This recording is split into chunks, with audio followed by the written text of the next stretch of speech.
There is a mystery tonight, a holiness to the moment, when everything slows down and the body becomes still and the soul prepares for rest. The world believes it is just sleep, but the Spirit of God sees it as something deeper, something sacred. It is not simply the end of a day, it is the doorway to a realm, the realm of dreams, the realm of the unseen. The realm where your soul is most open to hear, most vulnerable to receive, and that is why the words you speak before you sleep matter more than you know.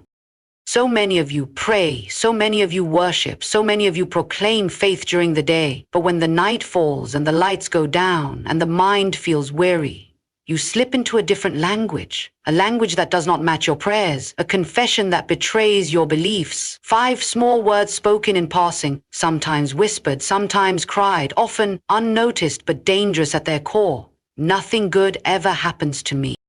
You may not even realize you say it, maybe not every night, maybe not even out loud, but it is a phrase the enemy has trained many to repeat, because it does not sound violent, it does not sound evil, it sounds honest. It sounds like an echo of your experience. But child, just because something feels true does not mean it is truth. And there is a difference between the facts of your life and the faith of your spirit. You see, words create atmospheres. They are not innocent. They are not passive. They are creative. Every word that leaves your lips sows a seed into the spiritual realm. And especially when spoken before sleep, they settle over your soul like a covering. And what you cover yourself with in the night often determines how you wake up in the morning. When you say, "Nothing good ever happens to me," you wrap your night in despair. You invite heaviness to lie beside you. You let sorrow become your pillow, and you wonder why you wake up tired, disconnected, anxious. Even after your body has rested, it is because your spirit was burdened by what your words allowed in. God is a God of life. He is a God of hope, and his blessings are attracted to alignment. They follow faith, and faith begins on the tongue. It begins before the blessing arrives. It starts when your language shifts from what you see to what he says. And yes, it is hard to speak joy when all around you seems dark. Yes, it is difficult to declare goodness when pain has been your portion, but that is the very moment your confession matters most. Before you close your eyes, before sleep takes hold, before your heart drifts into the silence of night, what are you saying over your own soul? Are you planting seeds of hope or sealing your atmosphere in sorrow? Are you giving God something to breathe on or giving hell something to agree with? I remember a young woman who had been battling depression for years, and every night she said the same sentence out of frustration, out of exhaustion: "Nothing good ever happens to me." And she meant it, not because she was bitter, but because she was broken. But something happens when truth enters the room. And one night, as she sat at her bedside asking for peace, the Lord whispered to her, "Child, your words have wrapped your world in chains, and you have the key to unlock them in your own mouth."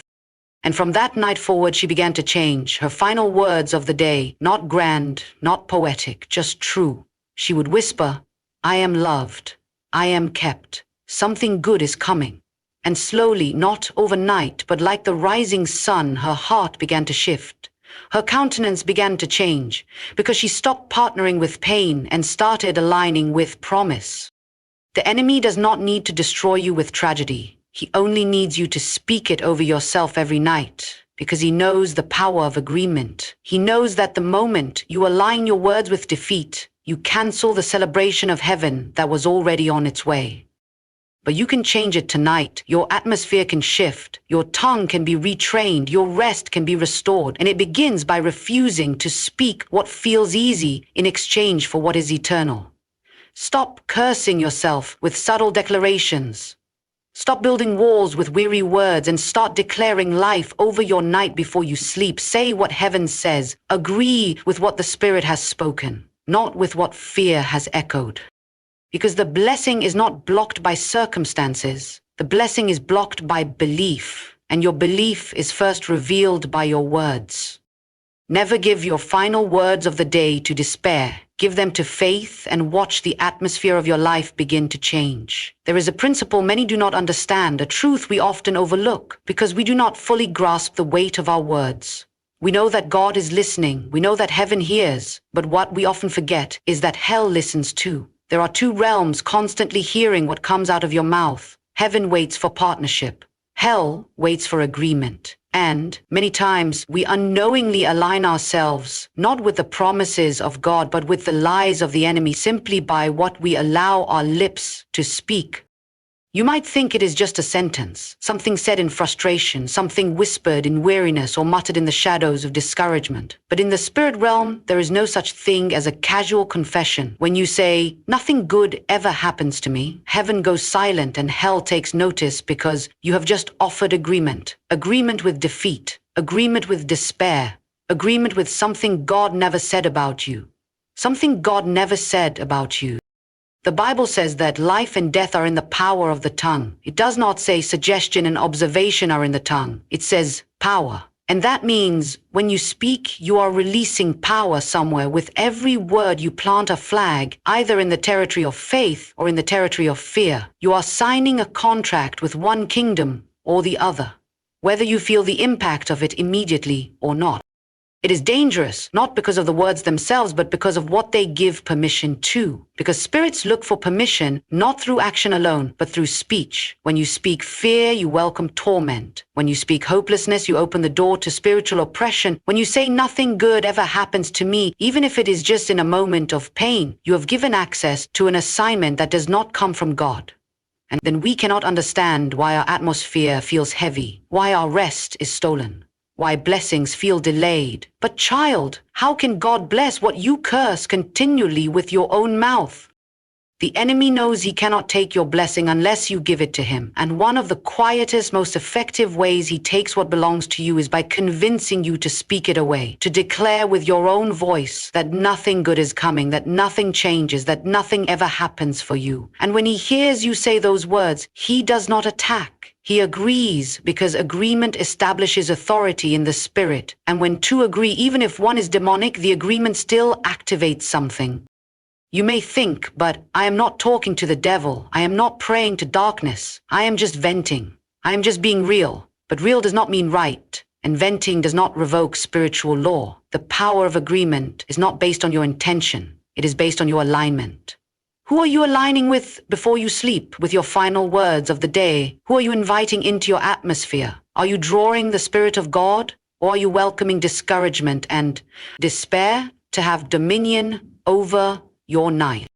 I remember a woman who came to me heavy with sorrow, years of waiting for breakthrough, praying, fasting, crying, and yet feeling as though nothing ever moved. And she said the same line every night for months: "Nothing good ever happens to me." And one night while in prayer, she heard the Lord say, "Child, your blessing is not stuck, it is being blocked. And it is not the devil blocking it, it is your own confession." And as she began to change those last words of her night, not with fake joy, but with truth, her atmosphere began to shift. Blessings that had felt lost started to find their way. Peace returned because she stopped agreeing with hell and started aligning with heaven. You see, the tongue is not just a tool, it is a gateway. It opens and closes doors. And what you say last before sleep lingers long after you lose consciousness. It surrounds your spirit. It echoes into your dreams. It speaks into the silence where angels move and, yes, demons wait. And both are listening to see what you will authorize. When you lay down to rest, when your guard is down, your spirit is listening, perhaps more than any other time. And if your spirit hears you declare, "Nothing good ever happens to me," it stores that as truth and begins to expect that as reality. But when you shift, when even through tears you start saying something good is coming, even when you do not feel it, even when you do not see it, in the natural, something in the unseen begins to move, because you have now given heaven something to work with. So many have unknowingly invited warfare simply by the way they talk. Not in the day when hope is stronger, but at night when the heart is tired and the soul is vulnerable, and that is when it matters most. That is when you must choose your words like you are planting a garden, because you are, and what you speak before sleep will meet you in the morning. Never let your tongue agree with darkness and expect to wake up in light. There is a reason God gave sleep to his children, not as a weakness, not as a pause, but as a gift. There is a sacredness to the night that many overlook, a divine intention built into the rhythm of rest. Because when the body stops, when the mind quiets, the spirit becomes more open, more sensitive, more reachable than at any other time in your day. The night is not just a physical end. It is a spiritual opportunity. That is why the enemy targets the night, not just through nightmares or restlessness, but through words, through what you speak as you close your eyes, through what you declare over yourself as the final song of your day. And many of you have unknowingly turned your bed into a battlefield, not because you want war, but because you allow fear to write the lullaby of your night. Worry is not just a feeling, it is an invitation. Fear is not just a response, it is a spirit. And when you go to bed rehearsing your worst outcomes, declaring your doubts, whispering your frustrations, you are not just processing. You are preparing a place, you are preparing an atmosphere. And that atmosphere determines what follows you into sleep and what waits for you when you rise. God designed your nights to be filled with peace, not panic, not tension, not torment. Peace, and not the kind the world gives, the kind that passes understanding. But that kind of peace is only released into rooms prepared by faith, not fear. That peace comes not where there is perfection, but where there is trust, deep, complete trust, the kind that speaks life even in the dark. When your final words before sleep are, "Nothing good ever happens to me," you are not just being honest. You are building something, and it is not protection, it is a prison. You are allowing fear to crown itself as king of your night, and wondering why you wake up still tired, still burdened, still paralyzed, under the same weight you thought you laid down 8 hours earlier. But that weight was not laid down. It was spoken into your sleep. The night is sacred because it is when you are most vulnerable, not just physically but spiritually. And it is also the hour the enemy most loves to whisper, when the noise of the day is gone, when distractions are removed, when you are alone with your thoughts. That is when the battle intensifies. And if you are not armed with truth, if you are not filled with faith, then what fills that space is anxiety. And what follows anxiety is torment. I have seen people tormented in ways they cannot explain. They pray, fast, worship during the day, but darkness still visits them at night. Not because they lack faith, but because they never learned how to guard the night, how to protect those closing moments, how to shut the door, not just with silence, but with confession. You protect the night by speaking faith, not by pretending, but by declaring. Even when you are afraid, you say, "I trust you." Even when you feel forgotten, you say, "You are near." Even when nothing about your life makes sense, you say, "You are working it for good." Because those words are not filler, they are fragrance to heaven. They are armor to your soul. They are weapons against the voices that surround your mind. When the lights go out, I remember a man who came for prayer because every night he felt a darkness come into his room. He said, "I can feel it. I do not know why, but peace never stays." And when I asked him, "What are the last words you speak before you close your eyes?" he paused and said, "I usually say to myself, I do not think I can take much more. Maybe I was not meant to be free." And I looked at him and said, "Child, those are not just words, they are keys, and with those words you keep unlocking the door the Spirit of God keeps trying to close. You must learn to close your nights in faith, even if your day was filled with pain, even if your heart feels tired, even if you cry as you say it. Speak the opposite of what fear tells you.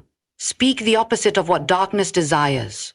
Declare the promises of God, not because you feel them, but because you believe Him.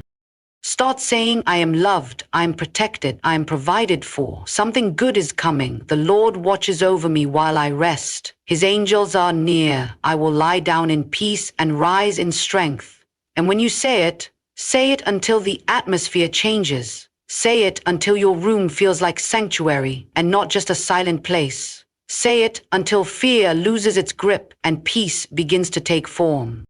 Blessings are drawn to faith, and your words either build a runway for that blessing or create resistance against it, and the night is where that choice is most powerful. Your rest is not something simple. It is something sacred. Treat it as such. Dress it in faith, cover it in truth, and seal it with trust, so that heaven has a place to move and blessing has a path to flow. Because peace is more than a feeling, it is a presence, and presence answers invitation. There is something powerful about the last thing you say before you close your eyes. Something eternal, something weighty, because those final words hang in the atmosphere long after your voice has gone quiet. They become the final seed planted in the soil of your soul. And what you plant you will always harvest, if not in the flesh, then in the spirit. Many are blocking blessings not through behavior, but through speech. Not by running from God, but by speaking against what He is trying to give them. What you say reveals not only your thoughts, but your alignment. And when your final words before rest are rooted in fear, in frustration, in doubt, in defeat, you are choosing to seed your night with weeds instead of worships. You are handing your night over to worry. And then you wonder why peace does not come, why dreams feel distant, why joy seems like a stranger knocking but never coming in. But child, just as words can block, they can also build, they can also bless, they can also release. There is a better way, a holy way. Speak life before sleep. Speak expectation. Speak the truth, not of what you feel, but of what God has said. Your feelings may wrestle, but your words have the power to lead, even when your heart is heavy, even when your day has been difficult, even when you feel like you have nothing left in you. Faith is not a reaction to what is seen, it is a declaration of what is unseen. Some of you are waiting for peace to pour on you like rain, but peace must often be spoken first. It must be welcomed through your confession, even before you feel a drop of it in your atmosphere. That is what it means to speak life, not to make something up, but to call things which are not as though they were until they are. This is what faith does. It builds a runway for the presence of God to land. It gives permission for blessings to move unhindered into your space. Your last words shape your spiritual posture. And if all you ever say is, "Nothing good ever happens to me," you are closing a door while asking God to come through it. But if you begin to say, even quietly, "I believe goodness is chasing me," even when I do not see it, something begins to break open in the invisible. Because God is drawn to faith, not desperation alone. He responds not just to need, but to trust.